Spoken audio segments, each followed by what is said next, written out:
Welcome to the road to freedom, my first Ultimate Ironman account. Inspired by region-locked accounts, I wanted to take my own approach to unlocking the world of Gielinor. We'll be traveling to the different regions with a number of milestones in place to advance to the next place on our journey. Starting out in Mistlin, we're going to be working towards each raid, fully unlocking Gielinor, one kingdom at a time. Starting off here, level 9 magic. Some duck hunting here in the River Lum is going to get us to level 10 magic. Just using up the air runes that I got from the Dark Wizard runs while I can, making more inventory space for my Red Berry Pie runs. During my Red Berry Pie runs, I learned that there is an altar in the second story of the castle here, and I've been restoring my prayer points here when I can remember, just in between the Dark Wizard runs since I've been doing a lot of flicking and I'm just learning, so I'm losing a lot of prayer points. An added benefit after getting the pots of flour is there's some buckets in these rooms I can use for the water. I also learned that I can fill those buckets at the fountain here outside the castle, and I can make my pastry dough here, same place as my pie dish spawn, so it's very convenient for me. Back to the Dark Wizard grind, and we missed a level here, but we did get level 30 strength, so it is time to train the other combat skills. Doing a review of my inventory here, just to see the runes that are standing out, a big discrepancy of mind runes versus air runes. Going to have to do something about that in the future, but so far everything here is looking good. There is level 21 defense. And this bone here, level 21 prayer. Some more duck hunting is going to get us up to 11 magic. And now that we have access to the weaken spell, we are going to use that on the cows here for level 12 magic. And on the goblins for level 13 magic, unlocking Fire Strike, always a good spell to get unlocked early on. Rounding out our bonding time with the goblins for 14 magic. A quick break from training, getting on the quest track, and there is Vampire Slayer completed, bringing us up to level 30 attack, saving a good amount of training time for us in the future.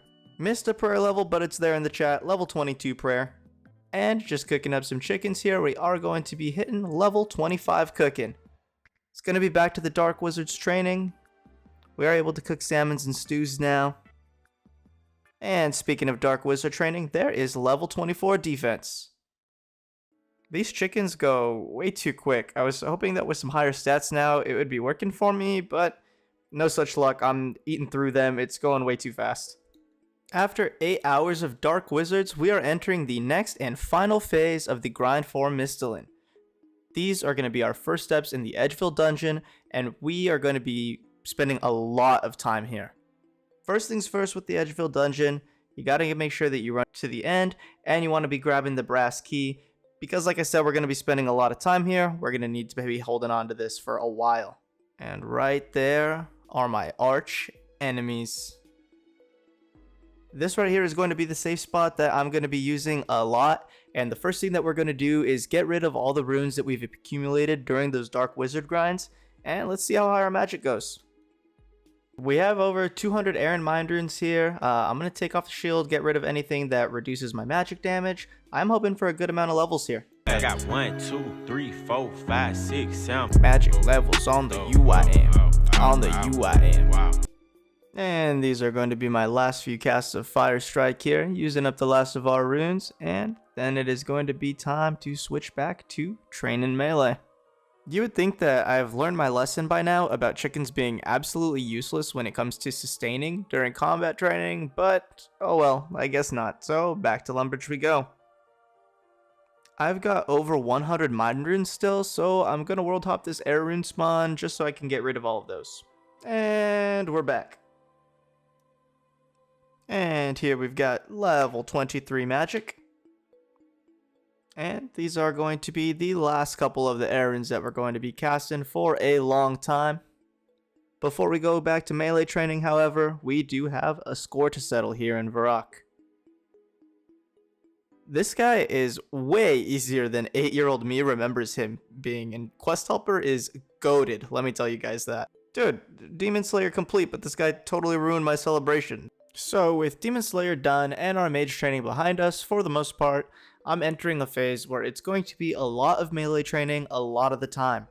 What that's going to mean is I don't need the staff for the autocasts anymore, and I'm going to be wearing real armor, like traditional armor. What real armor spells out for us is there's really no more need for the black wizard robe top or this awesome wizard hat that we've been rocking. We're going to be sticking to traditional armor, and our inventory space is going to be precious to us, so we will be saying goodbye to the first reward ever that we got from the clue scroll. They say don't forget where you came from, so level 26 defense at the chickens. But Nick, you said that chickens are useless and they don't work for sustainability, and you would be right. So when chickens don't work, what do? You cook stew. You head to the Lumbridge Castle and you make a shit ton of stew. That is right, we're upgrading from red berry pies, doing stews now, since each stew is going to heal us for 1 HP more than a red berry pie would. And honestly, it takes a fraction of the time that the red berry pie grind would take. Red berry pies are absolutely the worst. And look at how fast the cooking levels are coming in when we're making stews. Look at those big XP chunks coming as we're cooking them. It's great. I'm loving it. All right, we are all stewed up. Inventory is cleaned out, and we're ready to get started with this melee grind. Doing stews instead of pies is going to save us like 10 minutes a trip at the least, and there's going to be a lot of trips, so let's see how far we can go.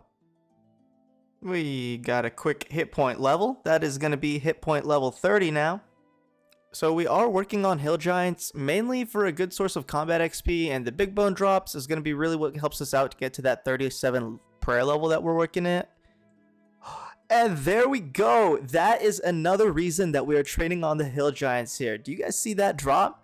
It's a steel longsword for us. Let's go. This is going to be the best in slot melee weapon, so we're going to be able to hold on to for a very long time. Let's go, man. That's huge for us. Yes. It only took us around 17 hill giants, I think, to get that. It's a 1 in 64 drop, so that's amazing luck for us. I mean, thank goodness that we got this as quick as we did. If you add up the hill giants that we trained on using magic and doing the mage training, using up those runes, we're looking more closer to about, it's maybe been about like 40 hill giants now, but still under drop rate. I mean, I'll take it. And let me bury these bones here. And look how nice it looks. I mean, nice, sleek, ready for some slaying. No more of that big chunky Silverlight that we've been carrying for so long. I can't believe that Silverlight was the best weapon I had for a long time. On top of even just looking good, on top of it being an armor upgrade for us, it is going to give us an additional 4 strength bonus for versus the current setup that we have here. So there we go, man. I'm excited. I'll take it. It's nice to be rewarded. So let's keep it going. 29 defense here off this hill giant. Almost at that level 30 mark that we're going for. Just grinding out the levels, just grinding out the XP. Hopefully we get there soon. No way, dude.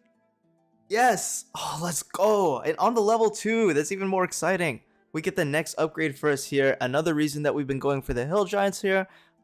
It's literally, I think it's literally 5 hill giants later. I don't even think we've killed that many since we got the steel sword. But we get the iron kite shield now also. This is going to be one of the best shields that I have access to here without busting my back trying to take on some of the more difficult higher level monsters in the area. But this one, just about on drop rate. I think it's been around like 45 hill giants here. I think it's 1 in 42. But it's going to look great with the steel longsword. It's going to look great with the steel plate body. And we're looking great here. I mean, it's going to give us an extra 5 crush defense. That's going to help us out with the hill giant training. And just, yes, man, yes. We have had the bronze square shield with us practically since we were like 30 minutes into the account. And it has been with us for nearly 20 hours of gameplay. We're going on 21 here, and I'm pretty sure the bronze square shield has seen everything that we have seen, and it just feels so good to be having an upgrade. With both those equipment upgrades that we've gotten within the steel longsword and the iron kite shield, we're just looking for one more thing while we're training our defense here, and there it is. Dude, what are the chances? I'm telling you out of here. I am out of stews. I'm out of prayer. Get me the hell out of here. And honestly, that timing was perfectly. That worked out so perfectly, guys. You have literally no idea. That was just 2 hill giants later since we got the iron kite shield. And we got the last piece of the drop table that we're looking for to get out of those hill giants. We got it all in the first strip here. And that's so good for us. It really is going to help out in terms of getting these kills done, grinding out the 37 prayer, making most out of each trip when we're doing the stew trips and stocking up on the inventories and everything. It's just going to be great that we have everything we're looking for available to us. Over the last couple of weeks, you guys have seen me struggling. I've been living off the land, really limited in my resources, really limited at the options that I had in front of me, and I know you have because I seen myself struggling. The red berry pie trips alone taking me 30 to 40 minutes an hour a trip, and I probably did like 15 to 20 trips. So such a huge chunk of time that I was doing just having to make on my food trips, upgrading to stews, and it just feels so good, man. Finally making our way up to the hill giant phase of the plan that we've had here for Mistalin.